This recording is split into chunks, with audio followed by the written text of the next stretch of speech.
ലോകത്താദ്യമായി computer സയൻസിൽ PhD നേടിയ വനിത ഒരു കത്തോലിക്ക കന്യാസ്ത്രീയാണെന്ന വസ്തുത നമ്മൾ എത്ര പേർക്കറിയാം? സ്ത്രീകൾക്ക് കമ്പ്യൂട്ടർ മേഖല അപ്രാപ്യമായ ഒരു കാലത്താണ് സിസ്റ്റേഴ്സ് ഓഫ് ചാരിറ്റി സഭാംഗമായ sister Mary Kenneth Keller computer സയൻസിൽ PhD നേടുന്നത്.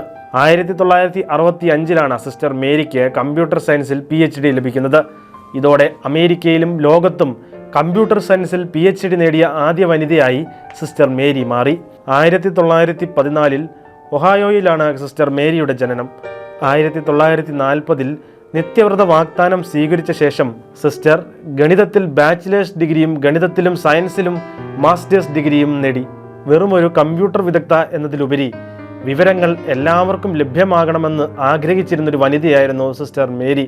1960 സിസ്റ്റർ മേരി വിസ്കോൺസിൻ സർവകലാശാലയിൽ ചേരുന്നത്. മിഷിഗണിലെ പെർഡ്യൂ സർവകലാശാലയിലും ഡാർട്ട്മൗത്ത് കോളേജിലും സിസ്റ്റർ തൻ്റെ പഠനം പൂർത്തിയാക്കി.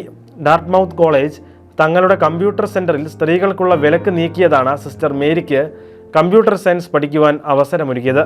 ഇത് ബേസിക് എന്ന കമ്പ്യൂട്ടർ ഭാഷ വികസിപ്പിക്കുന്നതിൽ പങ്കാളിയാകുവാൻ സിസ്റ്റർ മേരിക്ക് വഴിയൊരുക്കി. ബേസിക്കിന് മുൻപ് ശാസ്ത്രജ്ഞർക്കും മാത്രമായിരുന്നു തങ്ങളുടെ രീതിയിലുള്ള സോഫ്റ്റ്വെയർ വികസിപ്പിക്കുവാൻ കഴിഞ്ഞിരുന്നത്.